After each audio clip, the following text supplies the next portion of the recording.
여호수아. 여호수아를 열 때 우리가 만나는 그들, 그날 요단에 진친 그 무리는 천년의 절반에 가까운 시간을 종으로 살아온 사람들이었습니다. 불과 얼마 전에야 자유의 몸이 된 초라한 행색의 유랑민이었습니다. 땅 한 평 가질 수 없는 사람들이 땅을 소유한 자유민이 되는 일은 엄청난 변화였습니다. 그런 변화를 이끌며 여호수아는 그 땅을 정복했고 그 땅을 12지파에게 분배했으며 그 백성을 그 땅과 그 땅을 선물로 주신 하나님과 묶어주는 엄숙한 언약으로 대장정을 마무리했습니다. 그들은 오직 하나님만 예배하는 백성이 되겠다고 서약했습니다. 모세의 리더십과 가르침을 이어받아 여호수아가 펼쳐 보이는 이 구원의 이야기 역시 특정 장소들에 뿌리박고 특정 사람들과 결합되어 있습니다. 그래서 수백 개도 넘는 구체적 지명과 명칭 그리고 이름들이 등장합니다. 이 이야기에는 구체적인 인물이나 장소 그리고 동떨어진 위대한 사상이나 숭고한 진리, 영감을 주는 생각 같은 것들이 설 자리가 없습니다. 우리를 향한 하나님의 크신 사랑과 목적은 언제나 혼란, 위기와 죄, 파탄, 일상적 노동, 평범한 꿈 같은 것들을 통해 이루어졌습니다. 하나님은 언제나 우리의 이상적인 모습이 아니라 있는 모습 그대로를 사용하십니다. 그분은 여호수아에게 그리고 우리에게 이렇게 말씀하십니다. 힘을 내어라, 용기를 내어라, 겁내지 마라, 낙심하지 마라. 하나님, 내 하나님이 내가 내딛는 모든 걸음마다 함께 할 것이다. 하나님을 현실, 곧 어려운 세상살이에서 벗어날 도피처로 삼기 좋아하는 사람들은 이런 방식이 그다지 마음에 들지 않을 것입니다.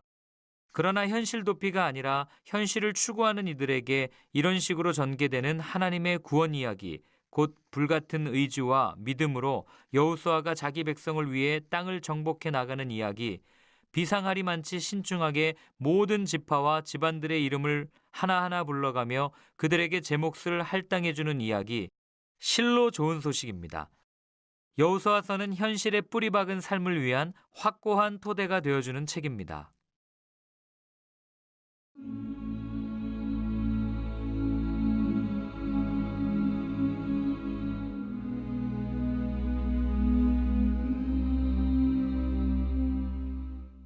일장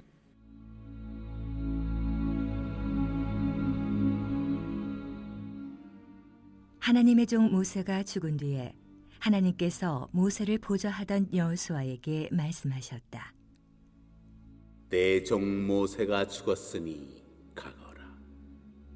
너는 모든 백성과 함께 이 요단강을 건너 내가 이스라엘 백성에게 주려는 땅으로 가거라. 모세에게 약속한 대로 내가 너희 발로 밟는 땅을 한 구석도 빠짐없이 너희에게 모두 주겠다. 광야와 이 레바논에서부터 동쪽으로 큰 강 유프라테스에 이르는 햇사람의 온 땅과 서쪽으로 큰 바다까지 모두 너희 것이다. 네 평생에 너를 당해낼 자가 아무도 없을 것이다. 내가 모세와 함께 했던 것 같이 너와 함께 할 것이다. 나는 너를 포기하지 않으며 너를 떠나지 않겠다. 힘을 내어라, 용기를 내어라. 너는 이 백성을 인도하여 내가 그들의 조상에게 주기로 한 약속의 땅을 유산으로 받게 할 것이다. 네 마음과 뜻을 다하여라. 모세가 너에게 명령한 계시를 하나도 빠짐없이 그대로 행하여라. 왼쪽으로나 오른쪽으로나 길을 벗어나지 마라. 그러면 틀림없이 네가 가려는 곳에 이르게 될 것이다. 또 이 계시의 책이 잠시도 네 마음에서 떠나지 않게 하여라. 밤낮으로 그것을 묵상하고 마음에 새겨 거기 기록된 대로 반드시 모두 행하여라. 그러면 내가 이르려는 곳에 이르게 될 것이고 네가 뜻한 바를 이루게 될 것이다. 내가 네게 명령하지 않았느냐? 힘을 내어라, 용기를 내어라. 겁내지 마라, 낙심하지 마라. 하나님, 네 하나님이 네가 내딛는 모든 걸음마다 함께 할 것이다. 1절 모세의 사망을 언급함으로써 여호수아를 신명기 34장의 연속편으로 연결하는 동시에 이제부터 펼칠 가나안 진입 이야기의 도입부 기능을 합니다. 믿음의 조상들이나 다른 선지자들이나 사사들의 경우에 하나님께서 부르시는 소명기사가 반드시 곁들여 나오지만 이상하게도 여호수아에는 소명기사가 없습니다. 하지만 1절에 모세의 수종자란 직분 표기에서 소명기사의 느낌을 받을 수 있습니다. 여호수아의 위치를 지정하는 이 용어는 회막 이야기를 보도하는 출애굽기 33장 11절에 처음으로 나왔습니다. 여호수아는 모세의 수종자 내지 부관으로 부름받았습니다. 모세가 죽은 후 비로소 그는 하나님의 말씀을 직접 듣는 지도자로 승격합니다. 그러므로 이제부터 보도되는 여호와의 말씀은 여호수아의 소명기로 간주해도 무방할 듯 싶습니다. 여호수아는 강하고 담대하라는 소명을 받습니다. 2절로 4절입니다. 하나님께서 그 땅으로 가라고 명령하십니다. 이때 그 땅은 하나님께서 이스라엘 자손에게 주시는 땅이죠. 3절에서 그 땅은 발바닥으로 밟는 모든 곳입니다. 이때 곳은 히브리어로 마콤인데 하나님을 섬기는 예배 장소를 가리키는 용어로 자주 쓰입니다. 하나님이 주시는 땅에서 가장 먼저 할 일은 하나님께 예배를 드리는 일이며 늘 일상에서 해야 하는 일은 하나님의 뜻대로 살아가는 실천의 삶입니다. 이 땅과 장소의 범위는 남쪽으로는 네겝 광야에서 시작하여 북쪽으로는 레바논 산맥 넘어 유프라테스 강에 이르는 영역이며 동쪽으로는 요단강 동쪽 지역의 광야에서부터 서쪽으로는 지중해 연안에 이르는 영역입니다. 이것을 흔히 가나안 땅이라고 부릅니다. 하나님은 온 땅을 창조하신 창조주이시기 때문에 땅을 주신다고 말씀하십니다. 주다란 동사 나탄과 땅이라는 명사 에레치가 2절, 3절, 6절에 3번 나옵니다. 여기에 곧 장소를 가리키는 명사 마콤이 3절에 한 차례 나옵니다. 이 땅으로 가려면 요단강을 건너야 합니다. 2절에 건너다 라는 동사 아바르가 한 차례 나오는데 이 동사는 다음 단락의 11, 14, 15절에 3차례 나옵니다. 정리하자면 가나안 땅은 하나님께서 자기 백성에게 주시는 땅이며 그곳은 거룩하게 구별하여 하나님 나라를 이룩해야 할 땅입니다. 그리고 그곳으로 가려면 반드시 요단강을 건너야만 합니다. 요단강을 건너는 행위는 히브리인이 애굽 땅에서 탈출하여 광야로 나아갈 때 홍해를 건너야 했던 행위와 짝을 이룹니다. 세상의 죄에서 구원받으려면 죄 많은 도성 애굽을 떠나야 하는 것과 마찬가지로 구원받은 백성이 말씀을 받고 훈련을 받은 후에 광야를 떠나 가나안 땅으로 들어가서 하나님의 말씀을 실천해야 합니다. 따라서 3절에는 내가 모세에게 말한 바와 같이 라는 구절을 통해 오경의 출애굽기와 레위기와 민수기에 나오는 시내산 율법을 지시하여 상기시킵니다. 이 구절은 실제로 율법책이란 표현으로 이어집니다. 4절은 가나안 땅의 범위를 한정하는데 이것은 후일 다윗 왕국의 판도를 암시하는 듯합니다. 명사 게불은 국경, 경계선이란 뜻으로 출애굽기에 모두 7번 언급되어 특별히 약속의 땅을 한정합니다. 7장 27절, 10장 4절, 14절, 19절, 13장 7절, 23장 31절, 34장 24절입니다.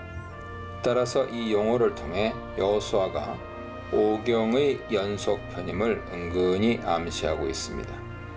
그 영역의 북방 한계선으로 유프라테스가 언급되는데 히브리어로는 파라트라고 표시합니다. 이 강 이름도 매우 조심스럽게 사용되어 창세기부터 여호수아까지의 이야기가 한 줄로 꿰을 수 있는 이야기임을 나타내는 구실합니다. 창세기 2장 14절, 15장 18절, 신명기 1장 7절, 11장 24절 참조하세요. 5, 6절입니다. 하나님은 임마누엘의 하나님이십니다. 내가 너와 함께 있을 것이다 란 부는 출애굽기 3장 12, 14절에 나오는 어구와 동일합니다. 여호수아 1장 5절을 출애굽기 3장 14절과 연결해 보면 하나님의 거룩하신 표호를 계시하는 어구인 에흐에 아쉘 에흐에가 임마누엘의 표호임을 알 수 있습니다. 하나님은 모세와 함께 계셨던 것처럼 여호수아와도 함께 하실 것이기 때문에 여호수아를 가로막을 대적은 없습니다. 전능하신 하나님이 도와주신다는 사실을 믿고 마음을 굳게 먹어야 합니다. 6절에서 조상에게 맹세하여 그들에게 주리라 한 땅을 언급함으로써 창세기에서 약속하신 하나님의 땅 약속이 이제 막 성취된다는 사실을 표현하고 있습니다. 이 땅을 백성이 차지합니다. 차지한다라는 동사는 나할인데 신명기 저자가 즐겨 사용하는 용어로서 상속하다란 뜻입니다. 본래 창조주 하나님의 것이던 가나안 땅을 이제 하나님의 자녀에게 상속해 주신다는 의미죠. 출애굽기 19장 5절 참조하세요. 따라서 가나안 땅에 들어가는 백성은 자신이 하나님의 약속의 자녀들이며 하나님의 땅을 상속받은 자녀라는 정체 의식을 언제나 분명하게 견지하고 있어야 합니다. 7절로 9절입니다. 약속의 땅에 들어가서 율법을 지키려면 강하고 담대해야 합니다. 7절은 무척 강조하여 오직 라크 강하고 극히 메오드 담대하라고 권면합니다. 또 명심해야 할 원칙이 있는데 좌로나 우로나 치우치지 않는 것입니다. 이 구절은 1장 7절과 23장 6절에 두 차례 나오는데 앞과 뒤에서 여호수아서를 감싸고 있습니다. 신명기에 5차례 반복되는 이 어구는 신명기 저자의 전문 용어죠. 2장 27절, 5장 32절, 17장 11절, 20절, 28장 14절 보세요. 율법을 준행하는 방법론은 좌로나 우로나 치우치지 않는 것입니다. 교회는 오로지 말씀에 근거하여 복음의 길로만 달려가야 합니다. 그래서 하나님이 명령하신다는 동사 차와가 7차례 반복되어 있습니다. 7절, 9절, 10절, 11절, 13절, 16절, 18절입니다. 복음의 원리를 지킬 때 만사 형통하는 삶이 열립니다. 7절과 8절에 형통하다로 번역한 히브리어 동사 사칼은 성공하다라는 뜻이고 또 8절에 평탄하게 되다라고 번역한 동사 찰라크는 성공하여 번영하다라는 뜻입니다. 이 두 동사가 여기에 쓰여서 율법을 복음의 원리로 준행하는 성도가 누리는 복된 삶을 알려주고 있습니다. 인생의 성공은 하나님의 명령을 준행하려는 마음에 하나님께서 늘 함께 해주시는 임마누엘의 그 비결이 있습니다.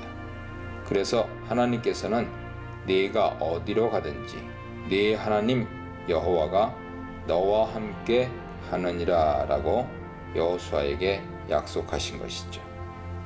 이 문단에 율법, 토라와 율법책, 세페르 하토라라는 용어가 특별히 사용되었습니다. 또 토라를 묵상하라는 명령이 이어집니다. 묵상하다라는 동사 하가는 시편에서 매우 자주 사용된 단어인데 낮은 소리로 웅얼거리다라는 뜻입니다. 항상 하나님의 말씀을 작은 소리로 낭송하며 생활할 때 성령님께서 우리와 함께 하신다는 임마누엘의 약속입니다. 9절에 임마크 야훼를 5절과 비교해서 참조하세요. 5절에 에흐에 임마크는 9절과 상응하여 임마누엘 하나님을 강하게 증거하고 있습니다. 평탄하고 형통한 삶은 하나님이 함께 하시기 임마크 때문입니다. 사람이 아니라 사명, 모세가 아니라 여호와, 무기가 아니라 말씀에 대해 묵상해 보시기 바랍니다.